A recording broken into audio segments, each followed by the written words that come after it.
ಇಲ್ಲಿ ಯಾರು ನೋಡಿದ್ರು ಏನೂ ಇಲ್ಲ, ವೇಸ್ಟು. ಎಲ್ಲ ನಮ್ಗಿಂತ 2-3 ವರ್ಷ ದೊಡ್ಡವರೇ. ಇಷ್ಟು ಅಂಟಿಲ್ ಅನ್ಲೆಸ್ ನೀವು ಒಂಥರ ಸಿಕ್ ಬ್ಯಾಸ್ಟರ್ಡ್ ಆಗಿದ್ರೆ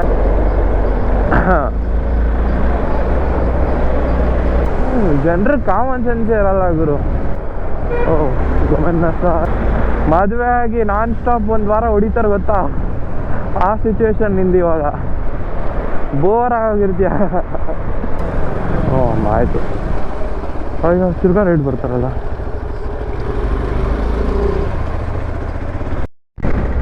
ಗುರು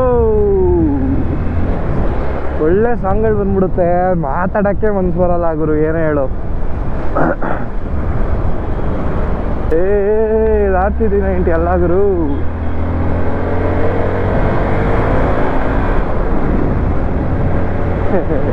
ನಾನು ಏನು ಗಾಡಿ ಓಡಿಸಿದ್ರು ಗುರು, ಏನೋ ಒಂದು RC390 ಫೀಲಿಂಗ್ ಹುಡುಕ್ಬಿಡ್ತೀನಿ ಅದರಲ್ಲಿ.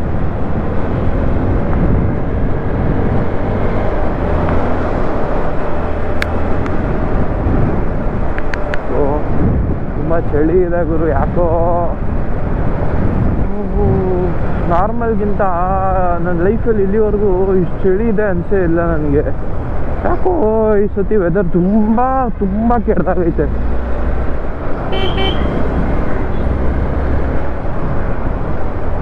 ಯಾರಣ್ಣ ಇವರು?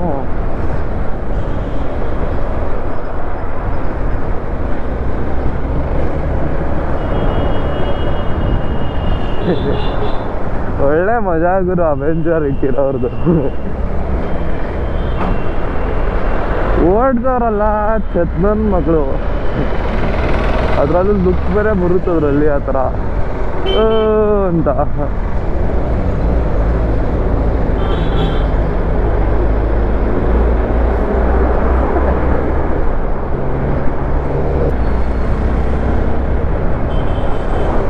ಜನರಿಗೆ ಕಾಮನ್ ಸೆನ್ಸೇ ಇರಲ್ಲ ಗುರು.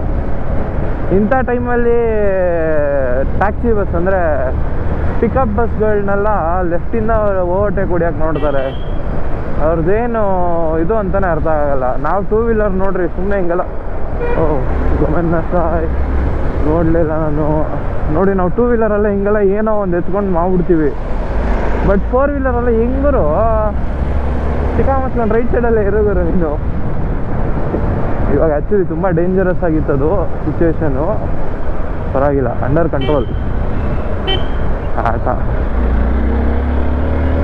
ನೋಡಿ ನಾನು ಆಡೋದು ಒಳ್ಳೆ 390 ಇಟ್ಕೊಂಡಂಗೆ ಆಡ್ತೀನಿ.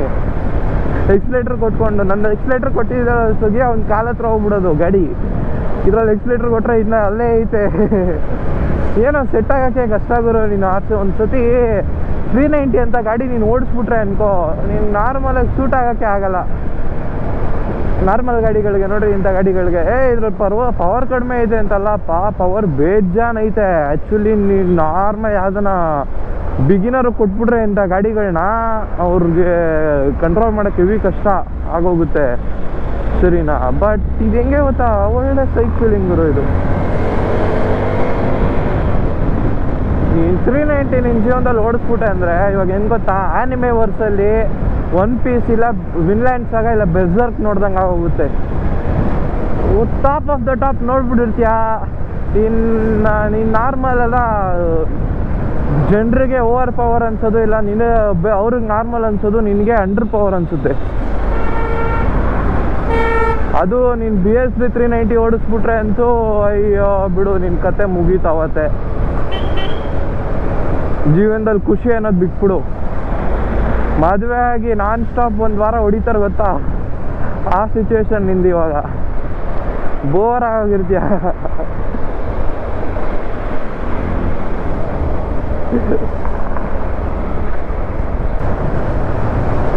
ಮತ್ತು ಎಕ್ಸ್ಪಲ್ಸ್ ಅವರು BS6 ಸ್ಟೇಜ್ 2 ಬಿಟ್ಟಾಗನ ಅಟ್ಲೀಸ್ಟು ಎಕ್ಸಾಸ್ಟ್ ಸೌಂಡನ್ನು ಸ್ವಲ್ಪ ಬೂಸ್ಟ್ ಮಾಡಬೇಕಾಗಿತ್ತು ನನ್ನ ಪ್ರಕಾರ. ಇವಾಗ ನೋಡ್ರಿ TVS ರಾನಿನ್ನು, ಅಪಾಚಿ RTR 200 ಅದರಲ್ಲ ಈ ಥರ ಆ ಥರ ಮಾಡಬೇಕಾಗಿತ್ತು. ಅದು ಸ್ವಲ್ಪ ಚೆನ್ನಾಗಿರೋದು. ಏನು ಗಾಡಿ ಸೌಂಡೇ ಕೇಳಿಸಲ್ಲ. ನಮ್ಮಂಥ ಹೆಲ್ಮೆಟ್ಗಳು ಹಾಕೊಂಡ್ಬಿಟ್ರೆ ಒಂದು ಒಳ್ಳೆ ಗ್ರೇಡ್ ಕ್ವಾಲಿಟಿ, ತುಂಬ ಪ್ರೊಟೆಕ್ಟ್ ಮಾಡೋ ಅಂಥ ಹೆಲ್ಮೆಟ್ ಹಾಕೊಂಡ್ಬಿಟ್ರೆ ಕೇಳಿಸೋದೇ ಇಲ್ಲ. ಹೆಲ್ಮೆಟ್ ಹಾಕ್ಕೊಂಡಿಲ್ಲ ಅಂದರೆ ಇದು ಹಬ್ಬದು ಸೌಂಡ್ ಕೇಳುತ್ತೆ, ಸಕ್ಕತ್ತಾಗಿರುತ್ತೆ ಫೀಲಿಂಗ್ ಅದು.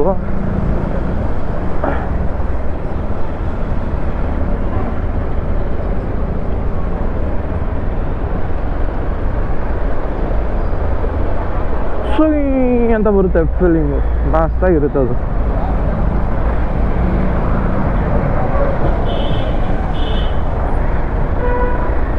ಹಿಂಗೆ ಹೇಳ್ರಿ, KTM ಅಲ್ಲಿ ಶಿಫ್ಟಿಂಗು ಸುಮ್ಮನೆ ಹಿಂಗೆ ಒಂದೇ ಒಂದು ಟಚ್ಚು ಮೇಲೆ ಹೋಗ್ಬಿಡುತ್ತೆ, ಒಂದೇ ಒಂದು ಟಚ್ಚು ಕೆಳಗೆ ಬಂದ್ಬಿಡುತ್ತೆ, ಒಳ್ಳೆ ಕ್ವಿಕ್ ಶಿಫ್ಟ್ರ್ ಥರ.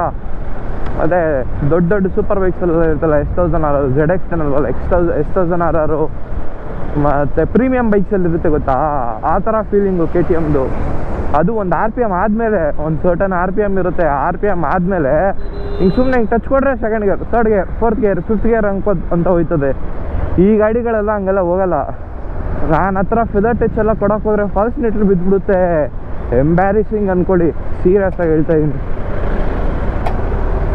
ಅಣ್ಣ ಇಲ್ಲ ಸೌಂಡು ನಜ್ಜಿ, ನಾನೆಲ್ಲ ಟಚ್ ಗೀಚ್ ಆಗೋಯ್ತಾ ಲೆಫ್ಟ್ ಸೈಡ್ ರೈಟ್ ಸೈಡ್ ಅಂದ್ಕೊಂಡು ನೋಡ್ತಾ ಇದ್ದೀನಿ.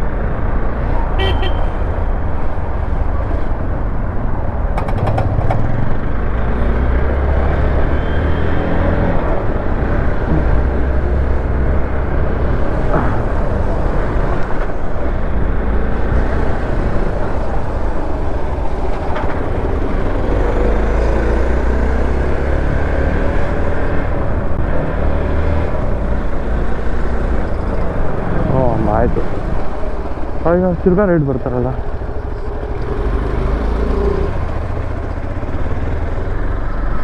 ಯಾವ ಇವೆಲ್ಲ ವುಮೆನ್ ಅನ್ಬೇಕಂತೆ ಎಷ್ಟು ಇಂಥವ್ರಿಗೆಲ್ಲ.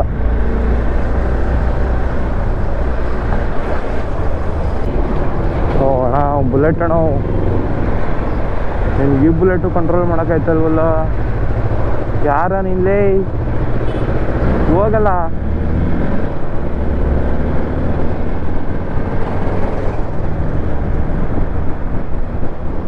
ನೋಡಿ ಇಂಥವ್ರು ಇರ್ತಾರೆ, ಸ್ಟ್ರೈಟ್ಸಲ್ಲಿ ಕಂಟ್ರೋಲ್ ಮಾಡ್ಬಿಡ್ತಾರೆ ಗಾಡಿನ. ನನಗೆ ಈ ಹೊಸ ಗಾಡಿಯಲ್ಲೂ ಏನಿಲ್ಲ, ಸ್ವಲ್ಪ ದಿವಸದಲ್ಲಿ ಅಡ್ಜಸ್ಟ್ ಆಗೋಯ್ತೀನಿ.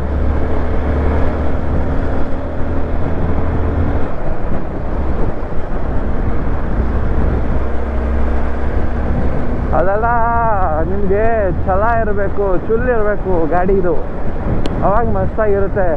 ಇವುಗಳೆಲ್ಲ ಬೇರೆ ಮಕ್ಕಳೆಲ್ಲ ಗಾಡಿಗಳು ಸಾಕಾದಾಗ ಇಟ್ಕೊಂಡು ನೋಡ್ತಾರೆ, ಮುಚ್ಚಿಕ ಅವ್ರಿಗೆ ತಗೊಂಡ್ಬಿಡ್ತಾರೆ.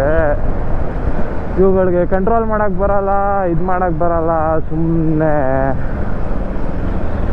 ಎಷ್ಟೊಂದು ಜನ ನೋಡಿದ್ದೀನಿ, ಸುಮ್ಮನೆ ದುಡ್ಡು ಸುರಿದು ಬಿಡ್ತಾರೆ, ಮಾಡೋಕ್ಕೆ ಬೇರೆ ಕ್ಯಾಮೆ ಇಲ್ಲದೆ ವೇಸ್ಟಾಗಿ. ಬೇಜಾರಾಗುತ್ತೆ ಗುರು. ಒಯ್ ನಾಯಿ, ಇಲ್ಲಿ ಯಾರು ನೋಡಿದ್ರು ಏನೂ ಇಲ್ಲ, ವೇಸ್ಟು. ಎಲ್ಲ ನಮ್ಗಿಂತ 2-3 ವರ್ಷ ದೊಡ್ಡವರೇ. ಆ ಕಡೆ ಇರೋರು ಅಂತೂ 4 ವರ್ಷ ದೊಡ್ಡವ್ರು ನನ್ಗಿಂತ. 4 ವರ್ಷ ಅಲ್ಲ, 2-3 ವರ್ಷ ದೊಡ್ಡವ್ರು ಇರ್ತಾರೆ. ಸೊ ನೋಡೋದು ವೇಸ್ಟು. ಅಂಟಿಲ್ ಅನ್ಲೆಸ್ ನೀವೊಂಥರ ಸಿಕ್ ಬ್ಯಾಸ್ಟರ್ಡ್ ಆಗಿದ್ರೆ ಓಕೆ ಪರವಾಗಿಲ್ಲ, ಇಲ್ಲಾಂದರೆ ನೋಡೋದು ವೇಸ್ಟ್ ನೀವು.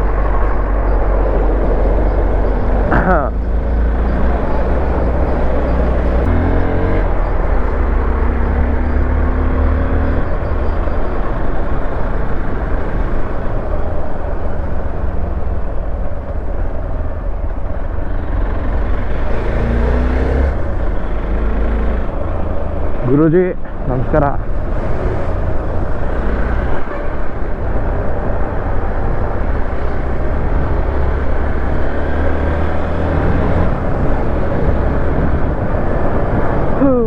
ಇದೇ ಮಜಾ ಗುರು. ಇಲ್ಲಿ ನಿಮ್ಮ ಗಾಡಿ ವಾಪಸ್ ಆಗದಷ್ಟು ಸ್ಟೇಬಲ್ ಆಗಿ ಇದ್ಬಿಡ್ದು ಅನ್ಕೊಳ್ರಿ, ನಿಮ್ಮ ಕಾನ್ಸೆಪ್ಟ್ ಪರ್ಫೆಕ್ಟ್ ಆಗೈತೆ, ಅದಂತೂ ಗ್ಯಾರಂಟಿ. ಹೋಗೋಣ, ಇವನೇನೋ ಮಾಡಕ್ಕೆ ನೋಡ್ತಾನೆ, ಲೆಫ್ಟು ಇಲ್ಲ ರೈಟ್ ತಗೋತಾನೆ. ಸರಿ,